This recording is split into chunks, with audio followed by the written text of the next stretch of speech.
Hey, what's good, everybody? I'd like to welcome you guys back to the Boombox Guru channel. I'm your host, LB. So today's video, man, we're actually gonna be doing an album review. We're gonna be doing a review of one of my favorite metal albums, and that is "Dreaming Neon Black" by Nevermore. Hope you guys can see that. Uh, this album was released on January 26, 1999 on Century Media Records. And it's got 13 songs. Although one of the tracks on here is an instrumental. But yeah, just a little brief history on Nevermore. They were a metal band that was formed from the ashes of a previous band known as Sanctuary that included lead vocalist Warrel Dane and guitarist Jim Shepard. When that band broke up, Jim and Warrel decided to start another band called Nevermore. They added Jeff Loomis, who had joined Sanctuary, I believe, while they were on tour for their Into the Mirror Black album. He was touring. He was their touring guitarist, I believe. But they added him to the band. I think they went through a couple of drummers before they settled with Van Williams, and they also had a couple of bass players. I believe Pat O'Brien was a bass player in the band. I think he later went on to join Cannibal Corpse, and then they had another gentleman named Tim Calvert, who played on this album. I believe he actually played on this record. But yeah, Nevermore they had two albums prior to that. The self-titled debut, then the second album, The Politics of Ecstasy, which most fans consider to be like probably their breakthrough record, the one that got them the attention, man. But today we're gonna talk about their third studio album, Dreaming Neon Black, and this one is a personal favorite of mine. I got most of Nevermore's albums on CD. There's just two albums that I need to have, and I will complete that collection. But yeah, Dreaming Neon Black is my favorite out of the bunch. It's usually the one that I listen to the most whenever I'm in the mood to listen to Nevermore. It's usually the first one that I grab. But it's just a great record overall, man. A metal masterpiece. That's the best way I can describe it. But and honestly, man, I would say that Dreaming Neon Black is probably Nevermore's darkest album, sonically and concept wise. I know in a statement, Warrel Dane, he actually said it's a very simple. As far as about the concept, he said it's a very simple story about a man who slowly goes insane after losing a woman that he was very close to. Progressive levels of insanity are expressed in the songs. He goes through phases of denial and self-blame, blaming God, then denouncing God. The end is a little tragic, a little depressing, Shakesperian. Everybody dies. It's all happy. But yeah, as you can say, very dark album. Both within the subject matter and the sound. The story is actually based on a former girlfriend of lead singer Warrel Dane's. He a girl, a love interest that he had. She had left. I guess they had broke up, and she left and joined a religious group. And he didn't hear from her no more. And Warrel began having these nightmares where she was somewhere crying out to him for help while she was drowning. And a little more backstory into that.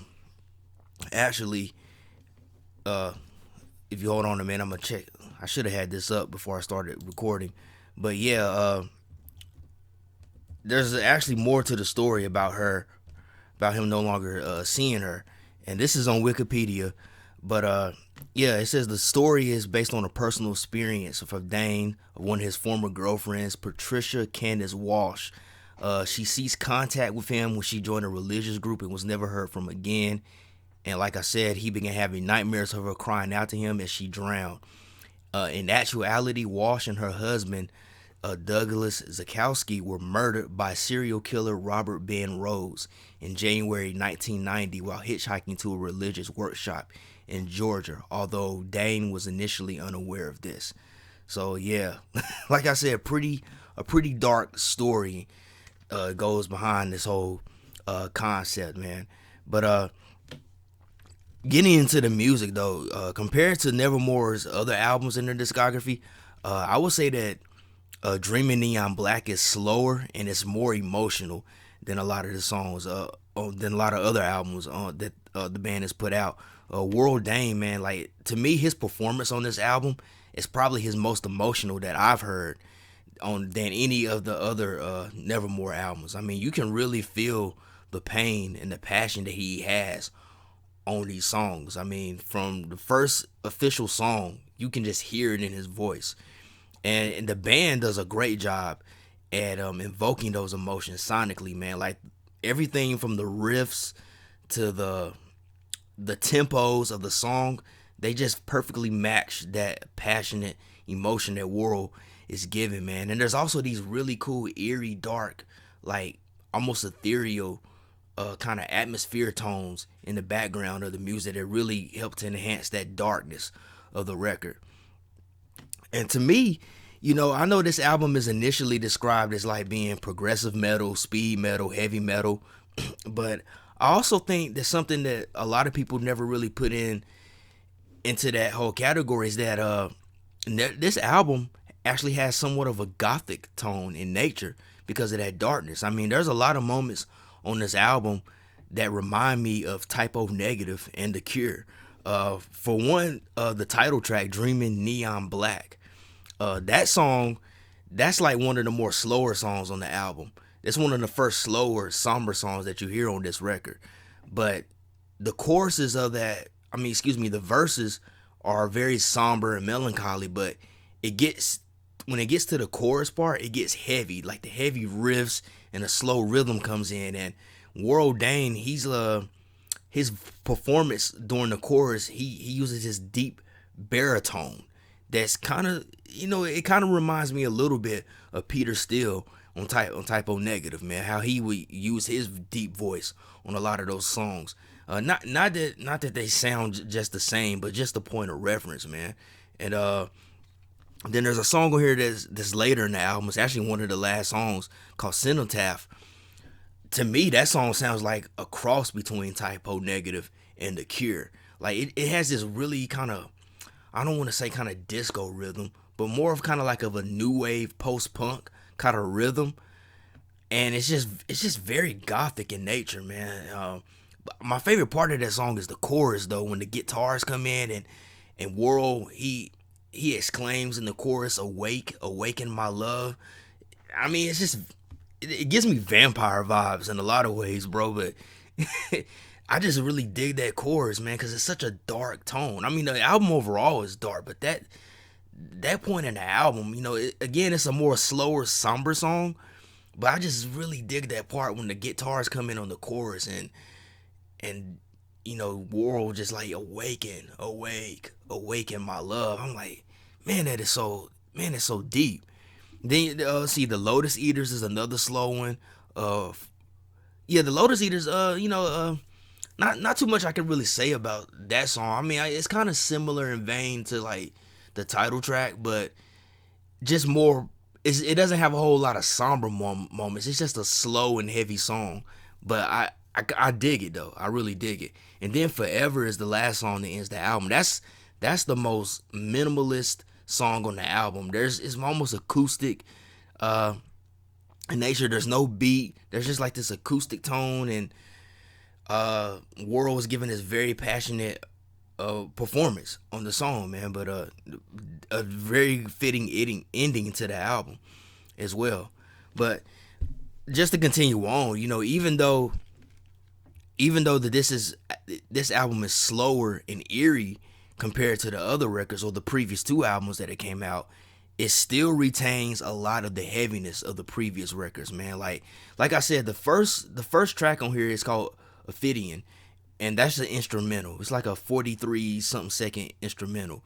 But Beyond Within is the song that kicks off. Beyond Within, The Death of Passion, I Am the Dog. Those first three songs just kick off the record almost immediately. A bit slower, but heavy, man. Those heavy, crunchy riffs just really just come in, and it just sets the tone, man. Like, so here are some of mine. Like, I Am the Dog. That's probably my favorite out of that first half of the record. it's one of the most heaviest songs on here, man. And that chorus, like I am the dog, and the riffs, man. Like Jeff Loomis. Let me tell you something. Jeff Loomis is a beast, man. Jeff Loomis, he's one of the greatest guitarists in metal. I know a lot of people say he doesn't really get his just due in Arch Enemy, but if you really wanna hear what Jeff Loomis can do, you definitely need to check out Nevermore. You definitely need to check out this album because Jeff Loomis, man, that dude, his riffs are just so technical and so heavy, man. And I Am the Dog is one of the best examples of that. Deconstruction, this is like kind of midway in the album. Another favorite of mine's. The Fault of the Flesh is a banger as well.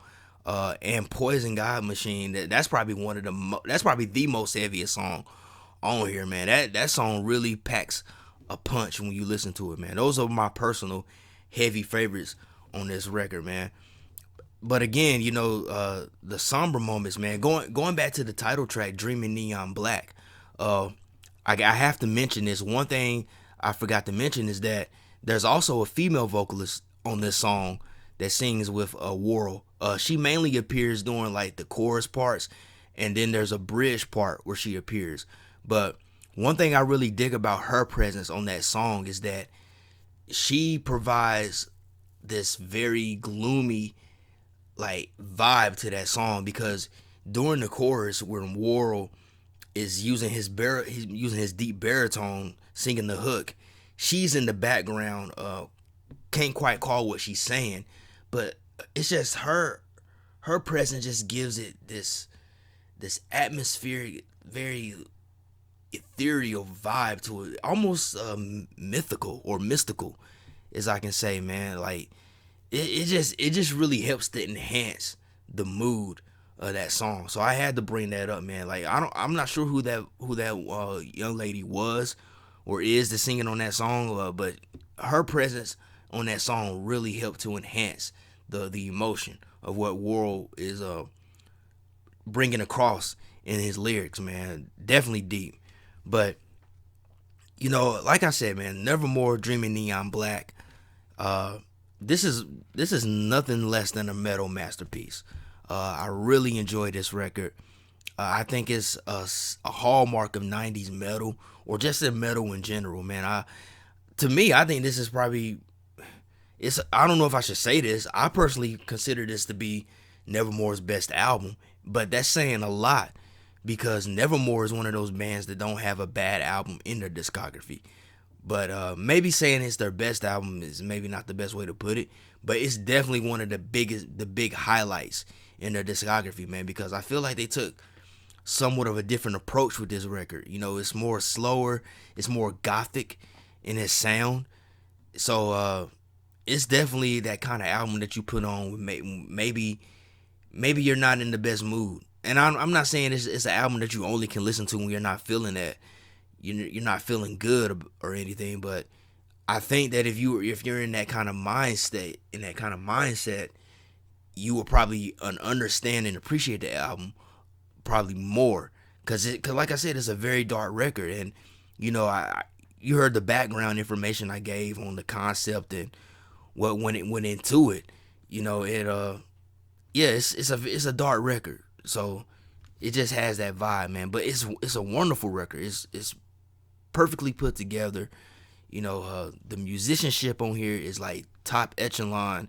Warrel Dane's performance, I think this is probably one of his best performances on the record, because he really brings you into his world and how he's feeling. Like, and what he's feeling is heavy. I mean, this is a heavy record, both musically and both in the subject matter and what Warrel was trying to convey, man.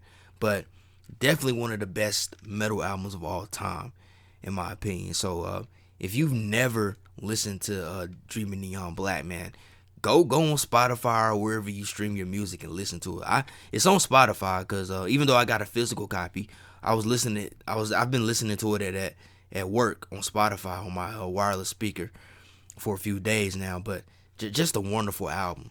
Beautifully put together.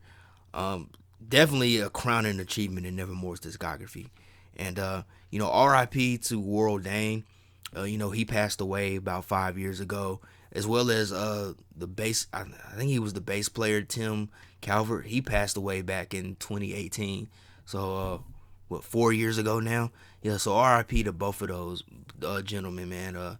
Yeah, Warrel Dane, man. That dude, what a remarkable singer. What a remarkable singer, man. Yeah, they definitely turned out an excellent record right here. So if you haven't listened to this album, stop what you're doing right now. Go to Spotify, YouTube, wherever you consume your music, your listening pleasures, and check this album out. Cause I'm telling you, you are missing out on one of the greatest albums of all time, in my opinion. It's just a remarkable record from start to finish. Not a weak moment on this record. Listening to this record multiple times, you're gonna pick up on so many different things with each listen, and to me, that's one of the hallmarks of a great record, if it can do that for you, man. And definitely an emotional roller coaster a bit. It's a heavy record. Like I said, I keep repeating this, but it's definitely a heavy record, both sonically and concept wise, but still just a wonderful metal masterpiece. So definitely go check out Dreaming Neon Black, man. Just a classic record. But so that's it for this video. Hope you guys enjoyed this album review of Nevermore, Dreaming Neon Black. Hope I inspired someone out there who's never even listened to Nevermore to go and check out their discography, because you're in for a wonderful treat, because they have so many great records. So if you did like this video, do me a huge favor, hit that like button, hit that thumbs up, tap that bell. Helps with the algorithm. Also, be sure to hit the subscribe button, tap the bell, so you'll be notified whenever I drop new content. Hit the thumbs up, helps with the algorithm. Give me a like, I really appreciate it. A big shout out to all my old and new subscribers, everybody that's been taking the time to watch the videos. I truly appreciate it. And as always, hope everybody has a blessed day, blessed week, and love, peace, and music. Peace out, y'all.